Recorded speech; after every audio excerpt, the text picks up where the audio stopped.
ಕೇಳಿರಿ ಕೇಳಿರಿ ಶಿವವಚನ, ಕೇಳಿರಿ ಕೇಳಿರಿ ಗುರುವಚನ, ಕೇಳಿರಿ ಕೇಳಿರಿ ಶಿವವಚನ, ಕೇಳಿರಿ ಕೇಳಿರಿ ಗುರುವಚನ. ಪುರಾತರ ವಚನಾನುಭವ ಕೇಳಿ ಬದುಕಿರಯ್ಯ.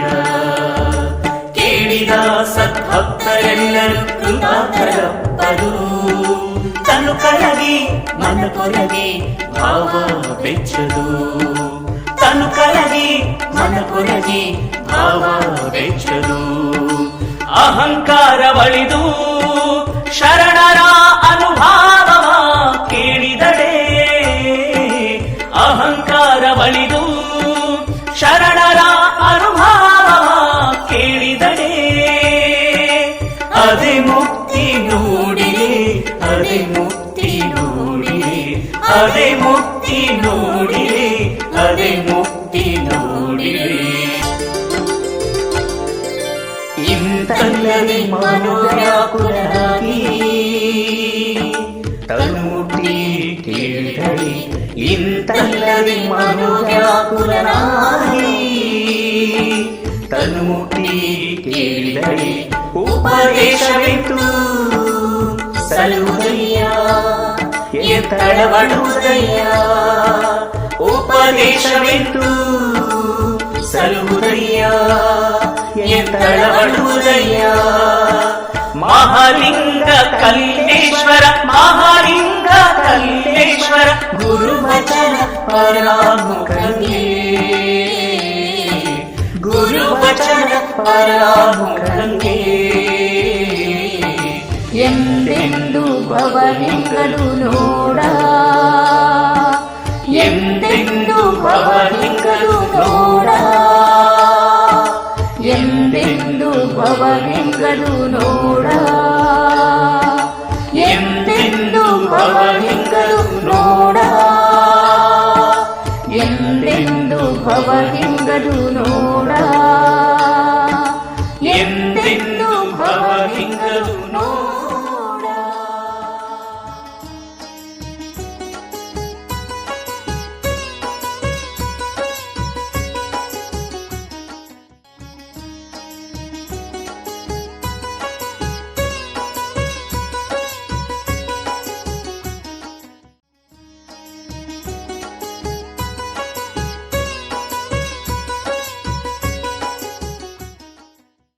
ಲೋಕದಂತೆ ಬಾರರು, ಲೋಕದಂತೆ ಇರರು, ಲೋಕದಂತೆ ಹೋಗರು ನೋಡಯ್ಯ. ಪುಣ್ಯದಂತೆ ಬಪ್ಪರು, ಜ್ಞಾನದಂತೆ ಇಪ್ಪರು, ಮುಕ್ತಿಯಂತೆ ಹೋವರು ನೋಡಯ್ಯ. ಉರ್ಲಿಂಗದೇವ, ನಿಮ್ಮ ಶರಣರು ಉಪಮಾತೀತರಾಗಿ ಉಪಮಿಸಬಾರದು. 12ನೇ ಶತಮಾನದ ಬಸವಾದಿ ಶಿವಶರಣರ ಬದುಕಿನ ರೀತಿ ನೀತಿಗಳೇ ವಿಭಿನ್ನವಾಗಿತ್ತು. ಅವರ ಜೀವನ ವಿಧಾನವನ್ನು ಇನ್ನೊಬ್ಬರಿಗೆ ಹೋಲಿಸಲಿಕ್ಕೆ ಸಾಧ್ಯನೇ ಇಲ್ಲ. ಅವರು ಹೋಲಿಕೆಗೆ ಮೀರಿದವರು. ಹಾಗಾಗಿ ಯಾರೊಂದಿಗೂ ಅವರನ್ನು ಹೋಲಿಸುವಂಥ ಪರಿ ಸಲ್ಲದು ಅನ್ನುವಂಥ ಸ್ಪಷ್ಟ ಸಂದೇಶ ಉರ್ಲಿಂಗ ದೇವರದು. ಅಂದರೆ ಶರಣರೇ ಶ್ರೇಷ್ಠರು, ಘನ ಮಹಿಮರು, ಎಲ್ಲರಿಗೂ ಆದರ್ಶ ವ್ಯಕ್ತಿಗಳು ಅನ್ನುವಂಥ ಭಾವ ಇಲ್ಲಿದೆ. ಇದರಲ್ಲಿ ಅತಿಶಯೋಕ್ತಿ ಏನಿಲ್ಲ. ಬಸವಣ್ಣ, ಅಲ್ಲಮ, ಚನ್ನಬಸವಣ್ಣ, ಅಕ್ಕ ಮಹಾದೇವಿ, ಉರ್ಲಿಂಗಪೆದ್ದಿ, ಸತ್ಯಕ್ಕ, ಕಾಳವ್ವೆ, ಸೂಳೆ ಸಂಕವ್ವೆ, ನೀಲಾಂಬಿಕೆ, ಗಂಗಾಂಬಿಕೆ, ಮೋಳಿಗೆ ಮಾರಯ್ಯ, ನುಲಿಯ ಚಂದಯ್ಯ, ಅಂಬಿಗರ ಚೌಡಯ್ಯ, ಇಂಥ ಶರಣರನ್ನ ಯಾರಿಗೆ ತಾನೇ ಹೋಲಿಸ್ಲಿಕ್ಕೆ ಸಾಧ್ಯ? ಅವ್ರಿಗೆ ಅವರೇ ಸಮ. ಹಿಮಾಲಯಕ್ಕೆ ಹಿಮಾಲಯವೇ ಸಮ ಅನ್ನೋ ಹಾಗೆ. ಅದಕ್ಕೆ ವಚನದ ಆರಂಭದಲ್ಲೇ ವಿವರಣೆಯನ್ನು ಸಹ ನೀಡಿದ್ದಾರೆ. ಶರಣರು ಈ ಪ್ರಪಂಚದ ಬಹುತೇಕ ಸಂಸಾರಿಗಳಂತೆ ಕೇವಲ ಉಂಡುಟ್ಟು ಸುಖಿಸುವುದಕ್ಕಾಗಿ ಮಾತ್ರ ಬಂದವರಲ್ಲ. ಅವ್ರಿಗೆ ಒಂದು ಬದ್ಧತೆ ಇತ್ತು. ಅದಕ್ಕೆ ತಕ್ಕಂತೆ ತಮ್ಮ ನಡೆನುಡಿಗಳನ್ನು ರೂಢಿಸಿಕೊಂಡಿದ್ದರು. ಹಾಗಾಗಿ ಅವರು ಪ್ರಾಪಂಚಿಕರಂತೆ ಇರೋದಿಲ್ಲ. ಅವರ ಇರುವಿನ ರೀತಿಯೇ ಲೋಕೋತ್ತರವಾದದ್ದು. ಶರಣರು ಎಲ್ಲರಂತೆ ಹುಟ್ಟಿ ಸಾಯುವಂಥವ್ರಲ್ಲ. ಹುಟ್ಟಿದ ಮೇಲೆ ಏನಾದರೂ ಸತ್ಕಾರ್ಯ ಸಾಧಿಸುವಂತಹ ಛಲವಂತರು. ಆತ್ಮ ಕಲ್ಯಾಣದ ಜೊತೆಗೆ ಲೋಕ ಕಲ್ಯಾಣದ ಕಾಯಕವನ್ನು ನೆರವೇರಿಸಿ ಈ ಲೋಕದಲ್ಲಿ ಸ್ಮರಣೀಯ ಸಸ್ಯಗಳನ್ನು ನೆಟ್ಟು ಹೋದವರು. ಅವರ ಬರುವಿಕೆಯೇ ಒಂದು ಪುಣ್ಯದ ಫಲ ಅನ್ನುವಂಥ ಸದ್ಭಾವನೆ ಯಾರಿಗಾದರೂ ಬರುತ್ತೆ. ಯಾರಾದರೂ ಸಾಧು ಸಂತರು ನಮ್ಮಲ್ಲಿ ಬಂದಾಗ ಓ ದೇವರೇ ಬಂದಂತೆ ಆಯಿತು ಅಂತ ಹೇಳ್ತೇವೆ ಅಲ್ವಾ. ಅದಕ್ಕಾಗಿಯೇ ಬಸವಣ್ಣವರು ನಿಮ್ಮ ಬರವೆಮಗೆ ಪ್ರಾಣ ಜೀವಾಳವಯ್ಯ ಅಂತ ಹೇಳಿದ್ದು. ಶರಣರ ವ್ಯಕ್ತಿತ್ವ ಎಂಥದ್ದು ಅನ್ನುವಂಥದ್ದು ಈ ಮಾತಿನಿಂದ ವ್ಯಕ್ತವಾಗುತ್ತೆ. ಶರಣರು ಅಂದರೆ ಅರಿವು ಆಚಾರ ಒಂದಾದವರು, ಜ್ಞಾನಿಗಳು, ಅನುಭಾವಿಗಳು, ಭಕ್ತಿ ಭಂಡಾರಿಗಳು, ತ್ಯಾಗ ಭೋಗದ ಆದರ್ಶದ ಜೀವನಕ್ಕೆ ಅಂಟಿಕೊಂಡವರು. ಮಹಾದೇವಿಯಕ್ಕ ಶರಣಸತಿ ಲಿಂಗಪತಿ ಅನ್ನುವಂಥ ತತ್ವಕ್ಕೆ ಬದ್ಧಳಾದಂಥ ಶರಣೆ. ಚನ್ನಬಸವಣ್ಣ ಅವಿರಳ ಜ್ಞಾನಿಗಳು. ಬಸವಣ್ಣವರನ್ನು ಭಕ್ತಿ ಭಂಡಾರಿ ಅಂತ ಹೇಳ್ತಾರೆ. ಅಲ್ಲಮ ಪ್ರಭುದೇವರನ್ನು ಅನುಭಾವಿ ಅಂತ ಗುರುತಿಸಿದ್ದಾರೆ. ಹೀಗೆ ಶರಣರು ತಮ್ಮದೇ ಆದ ವಿಶಿಷ್ಟ ವ್ಯಕ್ತಿತ್ವವನ್ನು ಮೈಗೂಡಿಸಿಕೊಂಡವರು. ಅವರನ್ನು ಯಾರಿಗೆ ಹೋಲಿಸ್ಲಿಕ್ಕೆ ಸಾಧ್ಯ? ಅವರು ಅಧಿಕಾರ, ಧನ, ಕನಕ ಈ ಕಾಮನೆಗಳ ಉರುಳಿಗೆ ಸಿಲುಕ್ತವರಲ್ಲ. ಬರೀ ಭೋಗ ಜೀವನಕ್ಕೆ ಅಂಟ್ಕೊಂಡವರಲ್ಲ. ಮಡದಿ ಮಕ್ಕಳಿಗೆ ಬೇಕು ಅಂತ ಹೇಳಿ ಕೂಡಿಡುವಂಥ ಧನ ಪಿಸಾಚಿಗಳಲ್ಲ. ಇಂದಿಗೆ ನಾಳೆಗೆ ಮಡದಿ ಮಕ್ಕಳಿಗೆ ಬೇಕೆಂದು ಸಂಗ್ರಹ ಮಾಡಿಡುವಂಥವ್ರಲ್ಲ. ಬದಲಾಗಿ ಕಾಯಕ ಮತ್ತು ದಾಸೋಹ ತತ್ವದ ಪ್ರಜ್ಞೆಯನ್ನು ಮೈಗೂಡಿಸ್ಕೊಂಡಂಥವ್ರು. ಅವರ ಉದ್ದೇಶ ಆತ್ಮ ಕಲ್ಯಾಣದ ಜೊತೆಗೆ ಲೋಕ ಕಲ್ಯಾಣವನ್ನು ಬಯಸುವಂಥದ್ದು. ಅವರಲ್ಲಿ ಸ್ವಾರ್ಥ, ಸಂಕುಚಿತತೆ ಇರಲಿಲ್ಲ. ಸಕಲ ಜೀವಾತ್ಮರ ಒಳಿತೇ ತಮ್ಮ ಒಳಿತು ಅಂತ ಭಾವಿಸಿದ್ದು. ಮತ್ತೊಬ್ಬರ ಮನ ನೊಂದರೆ ನಾನೇ ಬೆಂದು ಹೋಗ್ತೇನೆ ಅನ್ನುವಂಥ ಉದಾತ್ತ ಭಾವನೆ ಅವ್ರದ್ದು. ಆದರೆ ಈ ಲೋಕದ ಜನರು ಮಡದಿ ಮಕ್ಕಳು ಅನ್ನುವಂಥ ಆಸೆ ಆಮಿಷಗಳನ್ನು ಹೊತ್ತು ಸ್ವಾರ್ಥಿಗಳಾಗಿ ಬಾಳ್ತಾರೆ. ಶರಣರಿಗೆ ಆಸೆ ಆಮಿಷ ಇರಲಿಲ್ಲ ಅಂತ ಅಲ್ಲ, ಅವುಗಳನ್ನು ಇಷ್ಟಲಿಂಗ ನಿಷ್ಠೆ, ಕಾಯಕ, ದಾಸೋಹ ತತ್ವದ ಅಡಿಯಲ್ಲಿ ಪೂರೈಸಿಕೊಂಡಂಥವು. ಸತ್ಯಶುದ್ಧ ಕಾಯಕಕ್ಕೆ ಒತ್ತು ಕೊಟ್ಟವರು. ಅಗತ್ಯಕ್ಕಿಂತ ಹೆಚ್ಚು ಅಕ್ಕಿಯನ್ನು ಗಂಡ ಮಾರಯ್ಯ ತಂದಾಗ ಲಕ್ಕಮ್ಮ ಹೇಳೋದು ಈ ಸಕ್ಕಿ ಆಸೆ ನಿಮಗೇಕೆ ಅನ್ನುವಂಥ ಬುದ್ಧಿಯ ಮಾತನ್ನು. ಸತ್ಯಕ್ಕ ಬೀದಿಯ ಕಸ ಗುಡಿಸುವಂಥ ಒಬ್ಬ ಜಾಡಮಾಲಿ. ಆಕೆ ಬೀದಿಯ ಕಸವನ್ನು ಗುಡಿಸುವಾಗ ಅಲ್ಲಿ ಪರರ ಹೊನ್ನು ವಸ್ತ್ರ ಬಿದ್ದಿದ್ರೆ ಕೈ ಮುಟ್ಟಿ ಎತ್ತಲಾರೆ ಅನ್ನುವಂಥ ಪ್ರಮಾಣ ಮಾಡ್ತಾಳೆ. ಕಾಯಕದಿಂದ ಬಂದ ಕಟ್ಟಿಗೆ ಚಿನ್ನಕ್ಕೆ ಸಮಾನ ಅನ್ನೋಂಥ ಧೋರಣೆ ಹೋಳ್ಗಿ ಮಾರಾಯನವರು. ಹೀಗಾಗಿ ಶರಣರು ಲೋಕದಂತೆ ಬಾರರು, ಲೋಕದಂತೆ ಇರರು, ಲೋಕದಂತೆ ಹೋಗರು ಅಂತ ಹೇಳೋ ಅಂಥದ್ರಲ್ಲಿ ಅತಿಶಯೋಕ್ತಿ ಏನಿಲ್ಲ.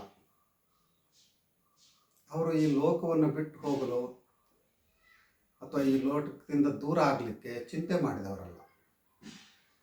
ಏನೆಲ್ಲ ಕೂಡಿಟ್ಟಂಥ ಜನರು ಅಯ್ಯೋ ಇದನ್ನೆಲ್ಲ ಬಿಟ್ಟು ಸಾಯೋದು ಹೇಗಪ್ಪ ಅಂತ ಪರಿತಪಿಸ್ತಾರೆ. ಎಷ್ಟೇ ಸಂಪತ್ತು ವ್ಯಯವಾದರೂ ಚಿಂತೆ ಇಲ್ಲ, ನಾನು ಬದುಕಿ ಸಾಕು ಅಂತ ಹೇಳಿ ದೊಡ್ಡ ದೊಡ್ಡ ಆಸ್ಪತ್ರೆ ಸೇರಿ ಚಿಕಿತ್ಸೆ ಪಡಿಬೇಕು ಅಂತ ಬಯಸ್ತಾರೆ. ಆದರೆ ಶರಣರು ಸಾವಿಗೆ ಅಂಜಿದವರಲ್ಲ. ಮರಣವೇ ಮಹಾನವಮಿ ಅನ್ನುವಂಥ ದೃಢತೆ ಅವರಲ್ಲಿತ್ತು. ನಾನು ಸಾರ್ಥಕ ಜೀವನ ನಡೆಸಿದ್ದೇನೆ, ಶಿವನ ಕರೆ ಬಂದಾಗ ಸಂತೋಷದಿಂದ ಹೋಗ್ತೇನೆ ಅನ್ನುವಂಥ ನಿರ್ಲಿಪ್ತತೆ ಅವರು. ಯಾಕೆ ಅಂದರೆ ಶರಣರು ಹೊನ್ನು ಹೆಣ್ಣು ಮಣ್ಣಿಗಾಗಿ ಬಂದಿದ್ದೇವೆ ಅನ್ನುವಂಥ ಭಾವನೆಯನ್ನೇ ತಮ್ಮ ಮನದಿಂದ ಕಿತ್ತೆಸೆದವರು. ಬಂದದ್ದು ಬರಲಿ, ದೇವ್ರ ದಯೆ ಇರಲಿ ಅನ್ನುವಂಥ ಉದಾತ್ತ ಭಾವನೆಯನ್ನು ಹೊಂದಿದ್ದವರು. ಹಾಗಂತ ಶರಣರು ದೇವರ ಹಂಗಿಗೂ ಒಳಗಾದವರಲ್ಲ.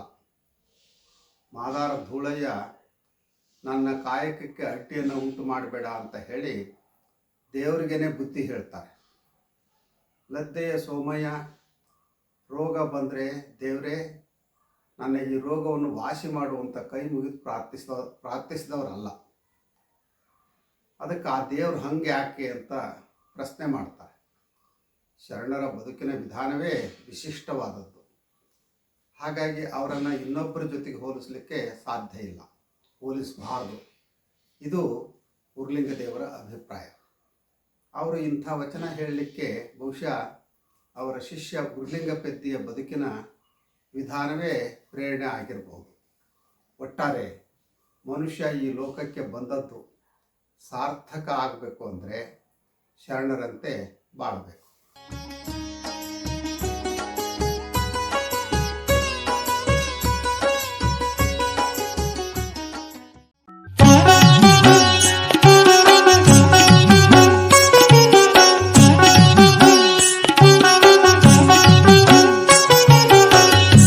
ಲೋಕದಂತೆ ಬಾರರು ಲೋಕದಂತೆ ಇರರು,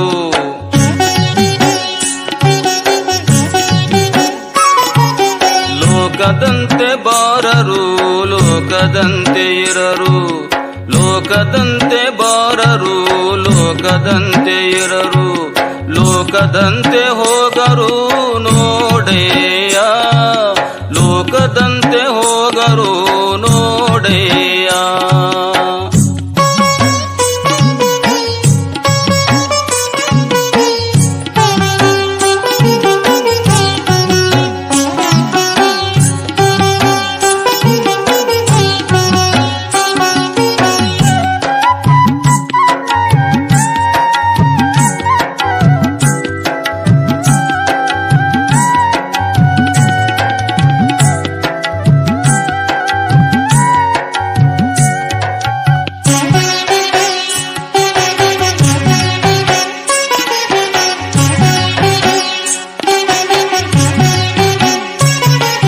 ಪುಣ್ಯದಂತೆ ಬಪ್ಪರು ಜ್ಞಾನದಂತೆ ಇಪ್ಪರು, ಪುಣ್ಯದಂತೆ ಬಪ್ಪರು ಜ್ಞಾನದಂತೆ ಇಪ್ಪರು, ಮುಕ್ತಿಯಂತೆ ಹೋಹರು ನೋಡೆಯ, ಮುಕ್ತಿಯಂತೆ ಹೋಹರು ನೋಡೆಯ, ಮುಕ್ತಿಯಂತೆ ಹೋಹರು ನೋಡೆಯ. ಲೋಕದಂತೆ ಬಾರರು ಲೋಕದಂತೆ ಇರರು, ಲೋಕದಂತೆ ಬಾರರು ಲೋಕದಂತೆ ಇರರು, ಲೋಕದಂತೆ ಹೋಗರು ನೋಡೆಯ, ಲೋಕದಂತೆ ಹೋಗರು ನೋಡೆಯ.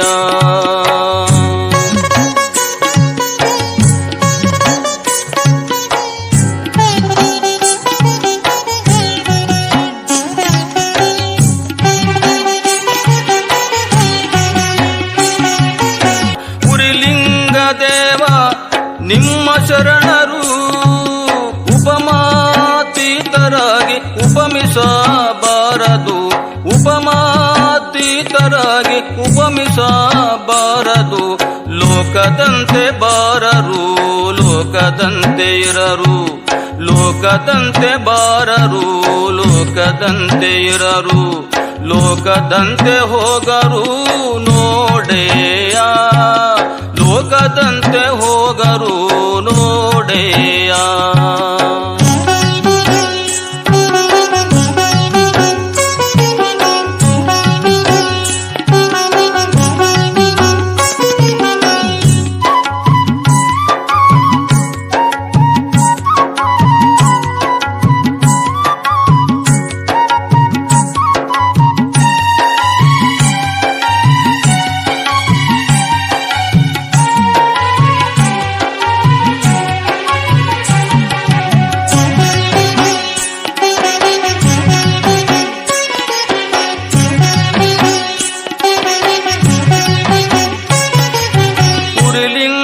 ದೇವ ನಿಮ್ಮ ಶರಣರು, ಕುರಿಲಿಂಗ ದೇವ ನಿಮ್ಮ ಶರಣರು, ಉಪಮಾತೀತರಾಗಿ ಉಪಮಿಸಬಾರದು, ಉಪಮಾತೀತರಾಗಿ ಉಪಮಿಸಬಾರದು, ಉಪಮಿಸಬಾರದು, ಉಪಮಿಸಬಾರದು.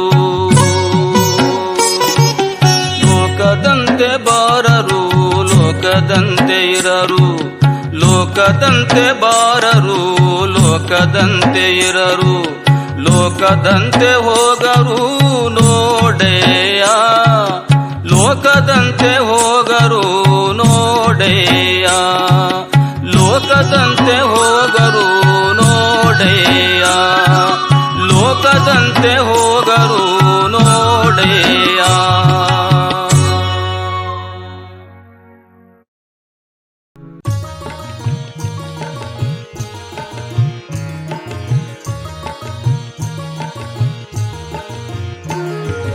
ಕೇಳಬನ್ನಿ ಕೇಳಬನ್ನಿ ವಚನ ಸಂದೇಶ, ಕೇಳಬನ್ನಿ ಕೇಳಬನ್ನಿ ವಚನ ಸಂದೇಶ.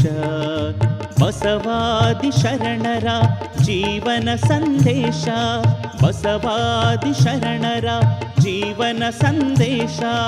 ನಮ್ಮೆಲ್ಲರ ಬದುಕಿಗೆ ಬೆಳಕ ನೀವ ಸಂದೇಶ, ನಮ್ಮೆಲ್ಲರ ಬದುಕಿಗೆ ಬೆಳಕ ನೀವ ಸಂದೇಶ.